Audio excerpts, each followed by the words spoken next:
This clip is brought to you by SaveWithConrad.com.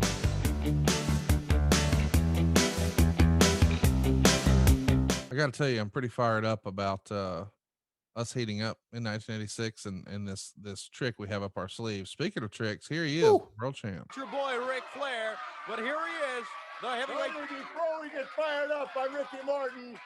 Once again, let's show the entire sporting world that the world champion indeed is a fashion plate beyond compare. Once again, huh? Custom made. Look at it only.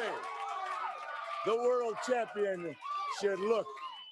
And obviously looking a whole lot better than your friend and mine, Ricky Morton. Now, David Crockett, don't stand over there. You got something to ask me? You want to know why I did that? You want to know why Morton's walking around now? Probably with a mark that he'll carry the rest of his life. You know why? Because he dared to think that in one day in his entire life, he was half the man. Woo, and I say half the man that Ric Flair, the world champion, is. And this applies to Baby Doll. It applies to Ricky Morton. It applies to anybody that doesn't think for 1 minute that this is a man's sport. Just because I'm slick Rick, styling and profiling doesn't mean that I don't know how to be just as mean and tough and nasty as my job dictates I have to be. You see, to be number one, you can't always be the most popular kid on the block. So Morton, learn to live with it, punk. You dared to cross the line into no man's land, and that made you fair game for the four horsemen. Okay? I'm talking about the world television champion. I'm talking about the national champion. I'm talking about the world heavyweight champion. And I'm talking about Ole Anderson, a name that's going to be back in front of all of us real soon. Now, David, come on, baby, fire something at me. What do you want to know? Why did it take four of you? Why did it take four of us? Did it look like I was in trouble when they came in the ring? I'll tell you how it was. Arn and Tully came down to the ring to congratulate me on another tremendous victory. Morton attacked them, and consequently, rock and roll. Let me show you about rock and roll, okay? We all know that Ricky Morton is a connoisseur of beautiful women. So you see, what I've done here is I've gone out and I've bought a bathing suit that Ricky Morton can put on one of his girlfriends. Now see, this is probably a little big for most of the girls that follow Morton around, but I'm sure that if they gain a little weight, they'll be able to wear this. Ricky Morton, rock and roll. Woo! The Nature Boy is here to stay forever and ever. We're coming right back. Forever and ever. He was having fun, wasn't he? Yeah. It's one of those things where that's one of those interviews where fans ask me, how did you not laugh? How did you hold a straight? I don't know how I did. It was my job, I guess. Right here, the national. Here we go.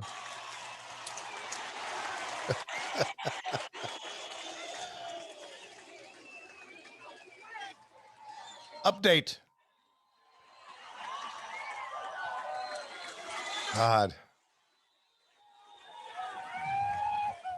The Great American Bash, the 4th of July, the whole month is going to be the 4th of July. It's going to be a great family entertainment. It really is. We talked about RFK Stadium in Washington, D.C., the Liberty Bowl in Memphis, Tennessee, all part of the Great American Bash. We're talking about the best in entertainment, the best in music, and, of course, the best wrestling in the world. But, David, we talk about the best wrestling in the world. Let's talk about the world champion, Ric Flair. That's right. Ric Flair is the world heavyweight champion. We have a message from the president of the National Wrestling Alliance, Bob Geigel, to the champion, Ric Flair. Wow. and it concerns the Great American Bash. Let's hear it. From right the now. world headquarters of the National Wrestling Alliance, here's NWA President Bob Geigel with big news for wrestling fans about the Great American Bash 1986. I'm pleased to announce the Great American Bash 1986 is coming on tour to 14 cities in the United States.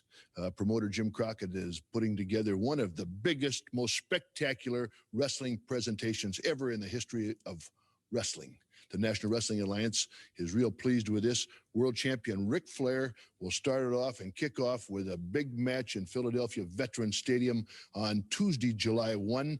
In this event, he will wrestle one of the Road Warriors, Hawk, managed by Paul Ellering. Now, Bob, as I understand it, Ric Flair is slated to defend the world's title 14 times in 30 days. A tremendous load even for a great champion like Nature Boy Ric Flair. Now, should he lose the championship on one of these occasions, what will happen with the other scheduled title defenses? Yes, it certainly is something that will tax the champion, this many title defenses in 30 days.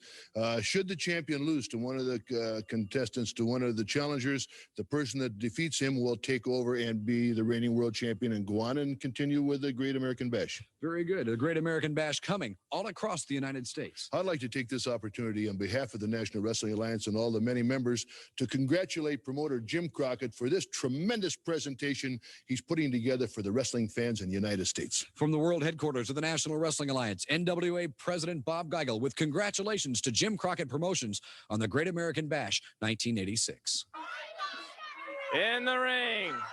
That's kind of cool. You didn't hear from Geigel a bunch back then. I dug that. I did too, with the exception of his head kept touching the graphic up top. That was Rick Stewart, who worked with us, I believe, in '86. They brought him in for a little bit. I liked Rick. I like working with him. He had a great voice, great delivery, made it sound important. That was good.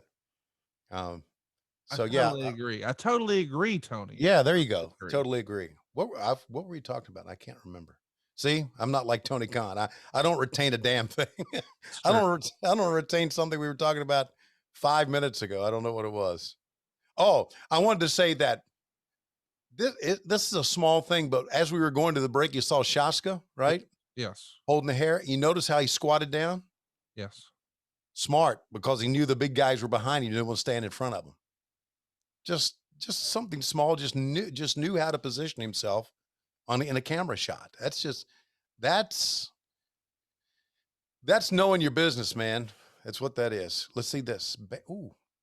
Hey, it's Conrad Thompson. Thanks for checking out the podcast here on YouTube. Be sure to hit the subscribe button and the notifications bell so you get a notice anytime we upload some new content.